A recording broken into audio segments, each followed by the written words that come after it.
متخلف انت. راح تجيب مراتك وراك في الليله الغامقه دي؟ هي اللي اصرت. قال ايه؟ عايزه تتفرج عليا وانا بتخانق. كداب. هو اللي مسك في رجلي وقعد يرتعش زي الفل وقعد يقول لي معلش يا ريتاش تعالي معايا ابوس ايدك انا خايف. لا ما تصدقهاش. على فكره انا مصدقها، هي مش مصدقك انت. مش شايفين ان اللقاء العائلي ده نأجله ونعمله في مول العرب يوم الجمعه بعد الصلاه؟ ده انت حلو قوي. طب تقبل الله منا ومنك يا سحاوي. هو انا مش لسه قايل لك من ثانيتين فلوسك مش عندي؟ لسه قاعد ليه؟ نقولوها لك بالاسباني لا مؤاخذه، فلوسك مش عندينا. واضح ان الذوق مش هينفع معاكم. ولا العافيه يا سحاوي.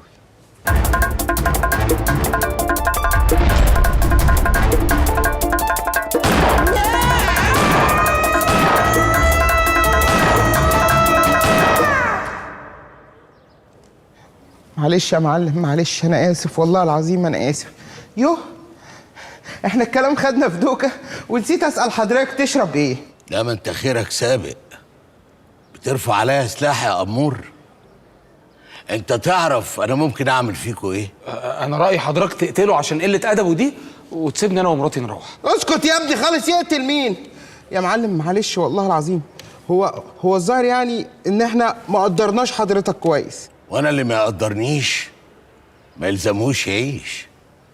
انا ممكن اموتكم كلكم. استنى عندك يا سحاوي، انت مش هتقدر تموتهم. انت بتفتحي بقك ليه؟ ابوس ايدك اقفلي بقك. معلش يا باشا اعتبرها مش معايا خالص، ولو حضرتك عايز نرمي عليها اليمين هرمي عليها دلوقتي حالا. اخرس يالا.